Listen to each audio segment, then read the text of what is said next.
నిన్నంతా కూడా హైడ్రామా నడిచింది. కౌశిక్ రెడ్డి అదేవిధంగా హరీష్ రావు ఇద్దరు కలిసి అరికపూడి గాంధీ ఇంటికి వెళ్ళి అక్కడ బీఆర్ఎస్ జెండా ఎగరేసినటువంటి ప్రయత్నాల్లో భాగంగా పోలీస్ డిపార్ట్మెంట్ అయితే లా అండ్ ఆర్డర్లో భాగంగా వాళ్ళందరూ కూడా నిర్వహించినటువంటి ప్రయత్నం మనందరం కూడా చూసినాం. సో ఈ సందర్భంలో ఆంధ్ర వర్సెస్ తెలంగాణ అనేటువంటి ఒక సెంటిమెంట్ను రాజేసినటువంటి విషయం తెలుస్తూ ఉంది. దీనిలో భాగంగా క్లియర్గా ఏదైతే ఈ తెలంగాణలో ముఖ్యంగా హైదరాబాద్లో శాంతి భద్రతల విషయంలో చూసుకున్నట్లయితే రాబోయే 2-3 రోజులు కావచ్చు, లేకపోతే గత వారం రోజులుగా మన హైదరాబాద్లో గణపతి ఉత్సవాలు చాలా ఘనంగా జరుగుతూ ఉంటాయి. గణపతి ఉత్సవాల్లో భాగంగా గణపతి నిమజ్జనం సంబంధించినటువంటి దాంట్లో రోజు కొన్ని వేలాది వెహికల్స్ ట్యాంక్ బండ్ దగ్గర కావచ్చు, లేకపోతే మిగతా ప్లేసెస్కి వెళ్ళి అక్కడ నిమజ్జనం చేస్తారు. అయితే ఈ క్రమంలో వీళ్ళిద్దరు ఎవరైతే ఉన్నారో హరీష్ రావు అదేవిధంగా కౌశిక్ రెడ్డి ఇద్దరు కూడా ఒక ల్యాండ్ ఆర్డర్ సంబంధించినటువంటి దాంట్లో చాలా పెద్ద ఎత్తున డిస్టర్బ్ చేసినటువంటి తరుణంలో డైరెక్ట్గా కేసీఆర్ఏ ఇన్వాల్వ్ అయ్యి ఇటు హరీష్ రావుని కానీ ఇటు కౌశిక్ రెడ్డిని కానీ ఇద్దరు కూడా మొట్టికాయలు వేసినట్టు తెలుస్తూ ఉంది.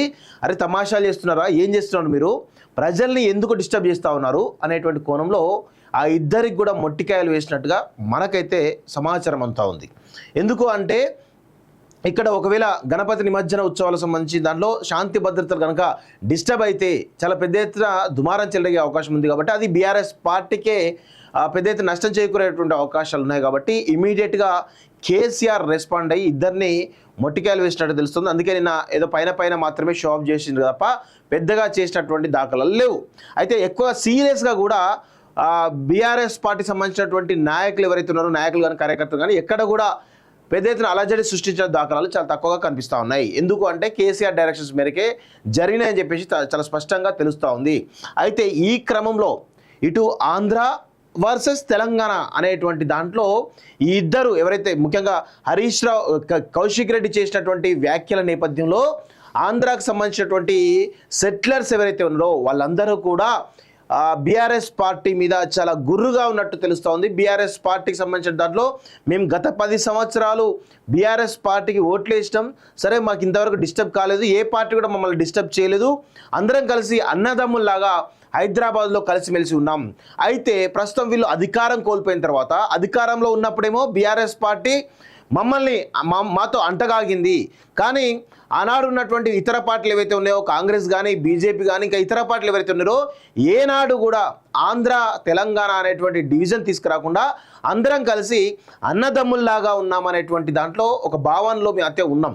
కానీ ప్రస్తుతం బీఆర్ఎస్ పార్టీ అధికారాన్ని కోల్పోయిన తర్వాత బీఆర్ఎస్ పార్టీకి తెలంగాణ ప్రజలే బుద్ధి చెప్పిరు, మీ అంతా ఆంధ్రాకు సంబంధించినటువంటి ప్రజలంతా కూడా బీఆర్ఎస్ పార్టీకి ఓటేసి గ్రేటర్ హైదరాబాద్లో 16 సీట్లు ఇస్తే ఈరోజు మమ్మల్ని బతకడానికి వచ్చిన అనేటువంటి కోణంలో ఆంధ్ర సెటిలర్స్ అంతా కూడా చాలా పెద్ద ఎత్తున వాళ్ళైతే కొంత కోపంతో ఉన్నట్టు మనకైతే తెలుస్తూ ఉంది. సో దీనికి సంబంధించి ఆంధ్ర సెటిలర్స్ అయితే బీఆర్ఎస్ పార్టీ మీద మేము ఎందుకు వాళ్ళకు ఓట్లేస్తాం అనేటువంటి కోణంలో కొంత చింతిస్తున్నట్టుగా మనకైతే తెలుస్తూ ఉంది. ఈ క్రమంలో రాబోయే జిహెచ్ఎంసీ ఎన్నికల్లో ఖచ్చితంగా బీఆర్ఎస్ పార్టీకి బుద్ధి చెప్పాలనేటువంటి కోణంలో ఆంధ్ర సెటిలర్స్ అయితే చాలా స్పష్టంగా ఉన్నట్టు తెలుస్తూ ఉంది. ఇంకొక విషయం ఏంటి అంటే ఇక్కడ బీఆర్ఎస్ పార్టీ రాబోయే జిహెచ్ఎంసీ ఎన్నికల్లో ప్రభావం చూపే అవకాశాలు చాలా తక్కువగా ఉన్నట్టు తెలుస్తూ ఉంది.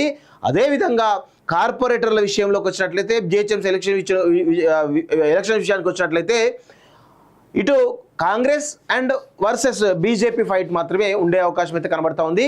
ఎంపీ ఎన్నికల్లో ఏ విధంగానైతే గుండు సున్నా వచ్చినాయో జిహెచ్ఎంసీ ఎన్నికల్లో కూడా కనీసం 10 సీట్లు దాటేటువంటి అవకాశాలు కూడా లేవు అనేది చాలా స్పష్టంగా అర్థమవుతా ఉంది. సో బీఆర్ఎస్ పార్టీ జిహెచ్ఎంసీ ఎన్నికల్లో చితికిలబడిపోవడం ఖాయం.